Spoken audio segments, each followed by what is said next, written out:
That was frustrating is probably the word I'd choose there. City were pretty abysmal. They are out the FA Cup after a very disappointing 2-0 defeat against Arsenal. And honestly,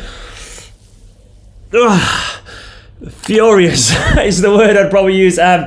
That was poor. I can't really dress that up as anything other than that. That was absolutely limp and pathetic and weak-willed and not good enough and symptomatic of Manchester City's whole season, really, in a nutshell.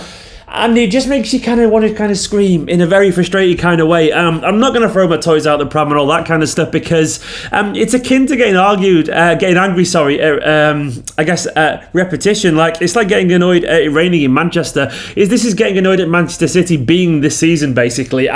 It just feels so familiar. That sense of deja vu is flooding through me at the moment because that was City's season summed up yet again in a nutshell. And how many times have we said that? How many times this season have we gone in with great expectations and walked away frustrated, and yet again here we are repeating the same old tired story, repeating the same old tired cliches and watching Manchester City flatter to deceive. Now don't get me wrong, this side is clearly a very good side, but this side clearly isn't the side that it was in 17-18 and 18-19. We are past the peak of that wonderful glorious team and we do have a job to do, unfortunately. Now with all due respect to Arsenal, who are very good today, I want to get that in there. Arsenal were well drilled, they were organised, they capitalised on a very poor Manchester City team. With all due respect to them though, they are not at the level where they should be convincingly beating Manchester City given the players that we have on the pitch. Maybe, just maybe some of these players aren't quite as good as we think they probably are at the moment. I'm not saying they can't be, but maybe actually our level isn't as high as we think it is at the moment. Maybe it's a crushing reality check. But we should be beating Arsenal. The form book shows that but we haven't, and we have to wonder why, and we have to firstly give Arsenal credit and secondly take a very long, cold, hard, disappointed look at ourselves. The whole I'm not angry, I'm just disappointed phrase that we all heard from our parents at school, unless you there watching was a goody little two shoes, rings very true at the moment. And it's stressful, but familiar. For that reason alone, there's no point raving, there's no point ranting, because you would be doing a disservice to yourself and your own sanity. City were poor today, we were poor, we were lacklustre, and we resorted once again to the all too familiar tactics that we see Manchester City do when we don't really know what to do. And that is the concerning thing for me. When you think about Guardiola's size, you think of ingenuity, you think of creativeness, you think of spark, you think of energy, and today we got none of that. We got basically what Guardiola's side this season does when we don't know what to do.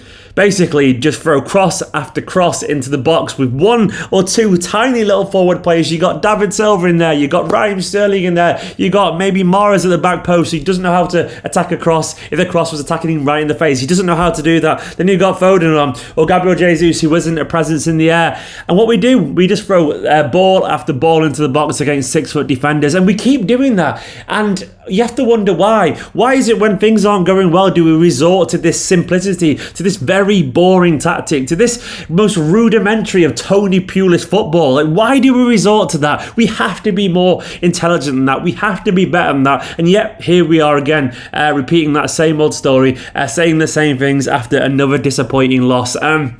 It's been too often this season, and we can't really underestimate the size of the job that we've got at hand. Now, once again, I'm not saying Manchester City are screwed, and we could still do some special things this season. Who knows, we might be a lot better against Real Madrid, but there is too many cracks that too many cracks in this shirt and in this team. This is so symbolic, isn't it? The new kit curse. But there's too many cracks showing that we can't just continue to paper over them or pretend that they're not there. They are there, and we've got issues that we really need to sort out. Whether you like him or not, where there are some question marks about Mendy, I will continue to defend Mendy sensibly, but people have question marks over him. Fair enough. Defensively, we had question marks. I really like Eric Garcia, but he's a 19-year-old. Is he 18 years old? Either way, he's very young, and he clearly isn't a long-term solution alongside Laporte. Not that he couldn't be, but at the moment, he isn't that solution right now because he is a kid and lacks the authority a great centre-half would have to win you the very best competitions. I like him, don't get me wrong. He should be in our first four next season. But is he ready to be alongside Laporte long-term? No. And was Laporte great tonight? He wasn't either. He was poor. And also, once again into midfield, Gundogan, good player, but poor once again tonight. And then we look at the big issue for me is a lack of leaders, a real lack of leadership. You think about games at this time last season, what we'd have there? We'd have Sergio Aguero as that talisman, that feared striker who puts the fear of God into defenders. He is that sparky, that hard to defend. You must hate defending against Sergio Aguero, because even if he's not playing very well, if the ball falls loose to him in the area, he's going to wriggle away and find a way to get through a defender's legs with the ball and score. That's what he's capable of. You don't always get that impression with Gabriel Jesus. I like him, don't get me wrong, but when the tough gets going, when it's tough, the tough get going, so to speak, and Aguero sums that up. And we lack that kind of leadership and that fear in our game. And then in midfield, we don't have the bite or the leadership or the heart or the sheer nastiness of Fernandinho in midfield in the moment, because he's gone. He's gone, basically. We can't rely on him as a midfield option anymore. He's old and he won't reach that level again, sadly. We have to be realistic. And then who else would have been there in defence? Vincent Kompany, the man mountain, our leader, our captain Vinny, and he's not there either. So you've got three talismanic figures there, absolute leaders, bastards, a lot of them, all a little bit nasty, all with loads of experience at the high level, just not there. And you would hope some people would step up, but it didn't happen. It just didn't happen. Across the pitch, there was no one really, I thought, that came out with any real credit. Some a little bit better than others, maybe. Sterling kept going but had a poor game, but he did keep going.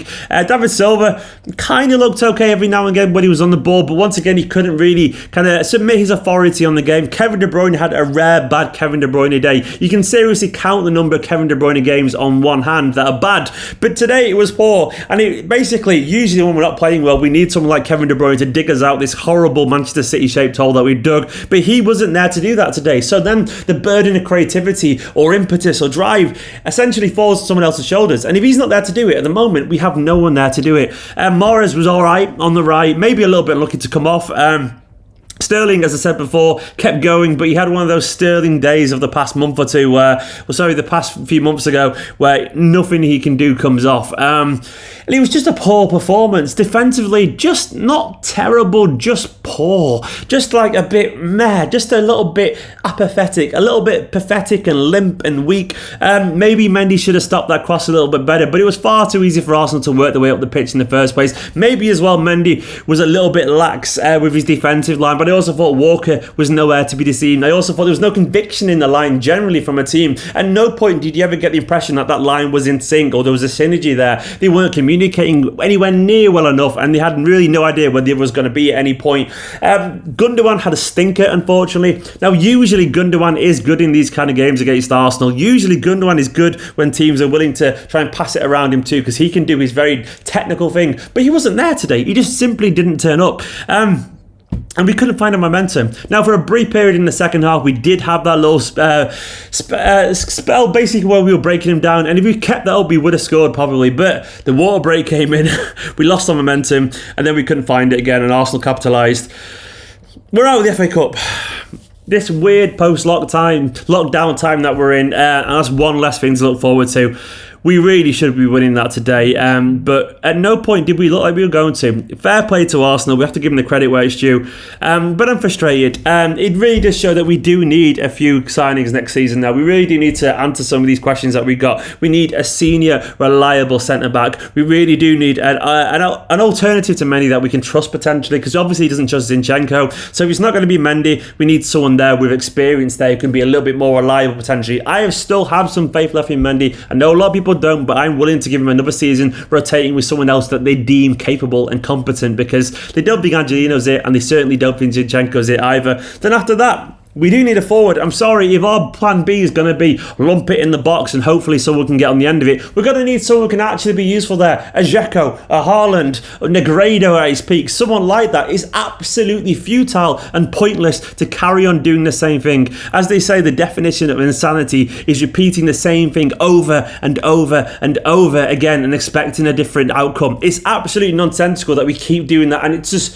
very frustrating to watch. As fans, with all due respect to Guardiola, I haven't got anywhere near the football knowledge he's got. He really clearly knows a lot more about football than any of us watching this game. But if we can see that it just simply doesn't work, why do we persist with it? Why do we persist with this very easy to defend against football? We have to be a little bit more intelligent than that. We have to be a little bit more inventive, because that's what sums up Guardiola's sides. Maybe we'll get someone like Ferran Torres in, who will have a little bit more energy, a little bit more drive, a little bit more impetus. Maybe we'll get a more senior leader in defence. We just need some... We need some leadership. We need some leadership. We need someone to take hold of the game, because Kevin De Bruyne can't be relied on at all times. This is what happens when Kevin De Bruyne has an off day. If we're going to rely on him all the time, this will happen when he doesn't turn up. He was poor today, but if anyone's earned a right for a poor performance, it's probably Kevin De Bruyne, given how many times he's dragged us out the shit this season. I guess the thing that hurts the most is that this was an FA Cup semi-final, and you would think that we had a chance to maybe even get to a final against United. That might have been painful to lose that game potentially, but we should be there. I'm sorry, we should be there. We should be doing better, and we should be better than that, full stop. Guys, I'm very frustrated. Let us know down in the comments what you make of this game. I think my mic's just gone off as well, so you're hearing unedited audio here. Sorry. Too frustrated that I forgot to set my mic up properly. We're out of the FA Cup semi-final. It's the fact that we do it to ourselves that hurts. Once again, we've learned nothing new, but learned so much at the same time. This City side just aren't fit for purpose at the moment, and we have to improve in the summer. Thankfully, we have the money to do it, and thankfully, there's been some positivity at the start of the week, and it's ended pretty badly. City, I love you, but I hate you at the same time. See you in a bit.